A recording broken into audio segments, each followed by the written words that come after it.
Shalom, salam sejahtera bagi kita semua. Perkenalkan, nama saya Sweet Angel Westman, NIM 192110002, Program Studi Arsitektur Universitas Negeri Manado.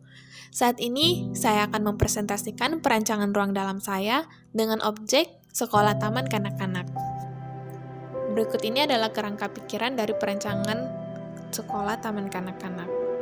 Selanjutnya adalah pengertian. Definisi Taman Kanak-Kanak menurut Departemen Pendidikan dan Kebudayaan adalah suatu lembaga pendidikan formal yang pertama setelah pendidikan keluarga dan merupakan jembatan antara rumah dengan masyarakat yang lebih luas, yaitu sekolah dasar beserta lingkungannya. Selanjutnya adalah latar belakang. Pada usia prasekolah, anak-anak akan mengalami perkembangan yang sangat cepat dari segi fisik, kognitif, emosi maupun sosial. Hal ini akan sangat berpengaruh pada masa depan anak kelak. Taman Kanak-Kanak sebagai lembaga pendidikan formal pertama merupakan salah satu sarana untuk membantu memberi rangsangan dan dukungan dalam masa pertumbuhan dan perkembangan anak sesuai dengan sifat-sifat alam. Agar program kegiatan dapat berjalan dengan baik dan perkembangan anak optimal, maka perlu didukung oleh ruang kelas sebagai bagian dari lingkungan fisik yang sesuai dengan kebutuhan dan perkembangan anak. Warna dapat berperan dalam mendukung kondisi interior kelas yang menunjang program kegiatan belajar sesuai kebutuhan anak agar perkembangan mereka dapat optimal. Maka, saya menerapkan konsep arsitektur minimalis pada perancangan ruang dalam ini. Selanjutnya adalah konsep. Alasan saya mengambil konsep arsitektur minimalis karena pada perancangan ruang dalam sekolah taman kanak-kanak tidak melulu harus full color ataupun ramai akan dekorasi. Beberapa bahkan mengatakan kesederhanaan dan desain yang lebih bersih dalam ruang bermain ataupun belajar anak dapat meningkatkan fokus anak, serta konsep minimalis juga akan menghemat penggunaan ruang serta perawatannya yang mudah. Berikut ini adalah karakteristik arsitektur minimalis, yaitu bentuk yang fungsional, kesederhanaan, tanpa ornamen, keseragaman, kosong dan bersih, dan geometris. Selanjutnya adalah pemilihan ruang. Yang pertama adalah ruang belajar. Alasan saya mengambil ruang belajar pada desain perancangan ruang dalam ini karena ruang belajar adalah suatu ruangan tempat kegiatan belajar mengajar dilangsungkan, sehingga membuat saya tertarik dalam menciptakan iklim pembelajaran yang efektif dan menyenangkan bagi siswa. Dengan mewujudkan situasi dan kondisi kelas, baik sebagai lingkungan belajar maupun sebagai kelompok belajar yang memungkinkan siswa untuk mengembangkan kemampuan semaksimal mungkin. Berikutnya adalah ruang bermain. Alasan saya mengambil ruang bermain karena dalam desain perancangan ruang dalam ini, saya ingin mendesain ruang bermain anak yang dapat membebaskan anak untuk bermain secara aman, sekaligus tempat untuk mengedukasi mereka layaknya prinsip bermain sambil belajar, sehingga membuat saya tertarik dalam memilih ruangan ini dalam desain perancangan ruang dalam ini. Selanjutnya adalah ruang UKS. Alasan saya mengambil ruang UKS pada desain perancangan ruang dalam ini karena ruang UKS merupakan ruangan khusus yang digunakan untuk siswa ketika dalam keadaan sakit. Ruangan ini didesain untuk kenyamanan siswa ketika sedang beristirahat di dalam ruangan.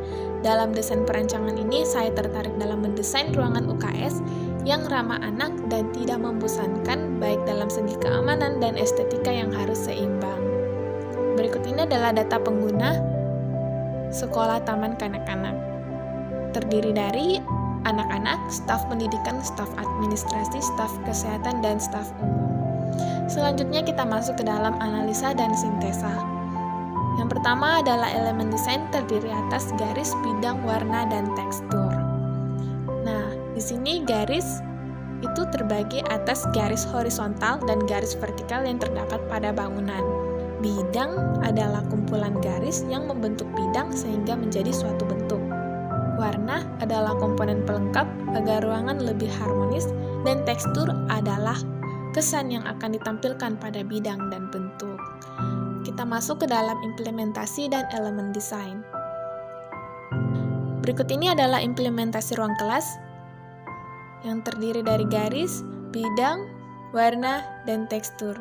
Selanjutnya adalah implementasi elemen desain pada ruang bermain yang terdiri dari garis, bidang, warna, dan tekstur. Dan selanjutnya adalah implementasi elemen desain pada ruang UKS, terdiri atas garis, bidang, warna, dan tekstur. Kita masuk ke dalam elemen pembentuk ruang yang terdiri atas lantai, dinding, dan plafon. Nah, pada lantai, kriteria yang diinginkan mudah dibersihkan, banyak pilihan warna, dan ukuran sesuai dengan konsep yang diterapkan dan kesan bersih. Maka alternatif yang terpilih dari analisis yang dilakukan terhadap dua material lantai diputuskan untuk menggunakan lantai keramik sebagai material lantai untuk interior perancangan ini. Pemilihan ini juga sesuai dengan tema yang saya ambil, yaitu arsitektur minimalis. Untuk warna, saya menggunakan warna putih. Selanjutnya adalah dinding. Dinding yang dipakai yaitu tembok atau bata dengan dilapis penutup dinding yang memberi kriteria yang diinginkan, yaitu banyak pilihan motif dan warna, mudah dibersihkan, harga terjangkau, dan menunjang suasana hangat. Alternatif terpilih dari analisis yang telah saya lakukan, maka untuk menggunakan material dinding diputuskan menggunakan cat dinding karena sesuai dengan kriteria yang diinginkan. Untuk pemilihan warna, saya mengambil warna putih. Selanjutnya adalah plafon. Plafon yang diinginkan yaitu awet dan kuat, tahan lama dan anti bocor, pemeliharaan yang mudah, mendukung suasana hangat dan teduh. Alternatif yang terpilih yaitu menggunakan plafon dengan bahan gipsum karena awet, kuat, dan dapat bertahan lama serta anti bocor, dan pemeliharaannya juga mudah. Warna yang saya ambil yaitu warna putih. Kita masuk ke dalam tata kondisi ruang yang terdiri atas pencahayaan, penghawaan, akustik, furniture, dan vegetasi. Pada pencahayaan, di sini saya menggunakan pencahayaan alami dan pencahayaan buatan. Untuk pencahayaan alami yaitu sinar matahari melalui kaca jendela. Dan untuk pencahayaan buatan saya menggunakan sinar lampu listrik. Kriteria, fungsional, mendukung fungsi ruang, kualitas, daya tahan lampu bagus, ekonomis, hemat daya listrik, tematis, sesuai dengan konsep yang diterapkan, ergonomis, tidak panas, tidak menyilaukan mata, dan estetis, bentuk lampu mendukung keindahan ruang. Maka keputusan yang saya ambil yaitu menggunakan jenis lampu yang menyerupai sinar matahari seperti LED. Yang berwarna warm white to cool daylight menjadi pilihan yang tepat. Selanjutnya, kita masuk ke dalam penghawaan. Di sini saya menggunakan penghawaan alami dan juga penghawaan buatan. Untuk penghawaan alami, saya menggunakan bukaan jendela, dan penghawaan buatan saya menggunakan AC. Kriteria yaitu fungsional, mendukung fungsi ruang, tematis sesuai dengan suasana ruang, maintenance, perawatan yang mudah, dan comfort menunjang kenyamanan. Maka keputusan yang digunakan yaitu bukaan dan AC. Selanjutnya adalah akustik. Dalam persyaratan akustik ruang, di mana ruang harus bebas dari kebisingan dari luar terpenuhi dengan pengolahan dinding dan pelapis dinding yang mampu meredam suara. Pemilihan material yang melapisi sekolah taman kanak-kanak ini dianggap cukup untuk meredam suara atau kebisingan. Kita masuk ke dalam furniture. Di sini aktivitas utama yang dilakukan oleh anak-anak adalah bergerak. Maka furniture yang diberikan kepada anak harus mendukung segala aktivitas dan gerak tubuh anak. Pada perancangan interior taman kanak-kanak ini, konsep furniture yang akan diterapkan adalah furniture yang aman, baik dari material dan finishingnya, tidak beracun dan mengandung emisi, tidak memiliki sudut tajam yang dapat mencelakakan anak di saat aktivitas bermain dan bereksplorasi. Pemilihan furniture yang digunakan pada desain perancangan ini bisa dilihat pada gambar berikut. Selanjutnya adalah vegetasi. Bunga biasa dijadikan hiasan yang dapat memperindah dan mempercantik ruangan di interior, terutama di bagian sudut ruangan.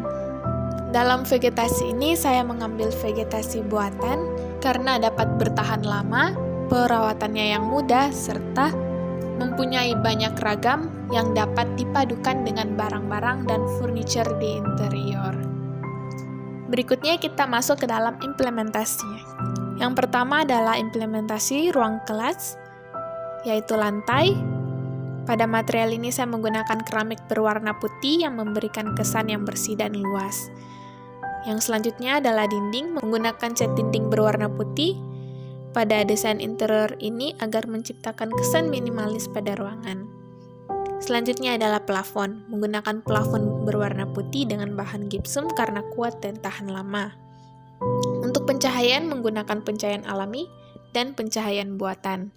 Untuk penghawaan menggunakan penghawaan buatan dan juga penghawaan alami, yaitu melalui AC dan juga melalui bukaan jendela. Untuk furniture, saya menggunakan furniture meja kursi dan lemari dengan warna dominan coklat.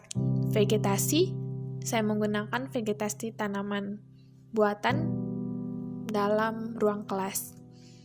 Selanjutnya adalah ruang bermain. Selanjutnya adalah lantai ruang bermain.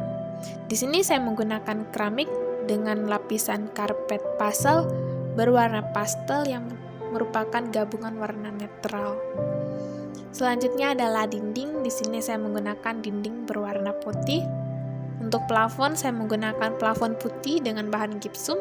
Untuk pencahayaan saya menggunakan pencahayaan buatan yaitu lampu listrik dan penghawaan yaitu melalui AC. Selanjutnya adalah furniture.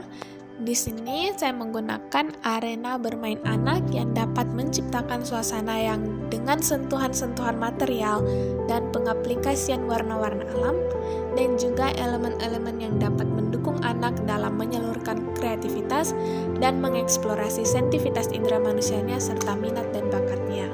Selanjutnya adalah implementasi ruang UKS. Yang pertama adalah lantai. Saya menggunakan lantai berwarna putih yang akan memberikan kesan bersih meskipun ada debu-debu tipis yang menutupinya.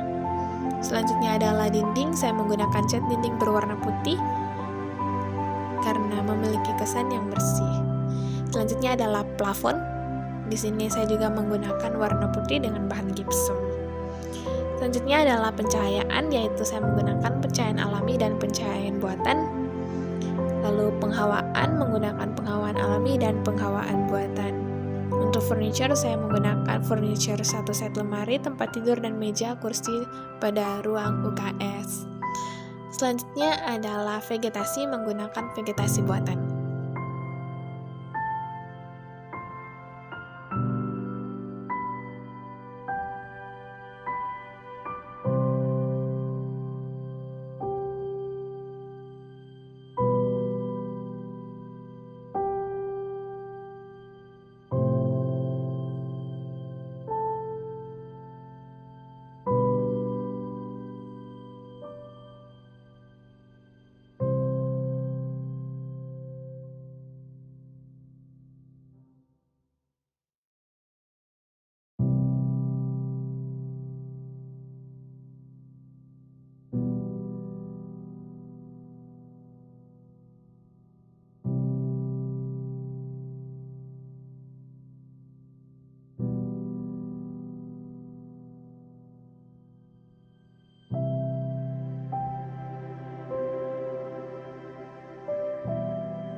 Demikianlah presentasi dari saya. Terima kasih sudah menonton sampai akhir video ini.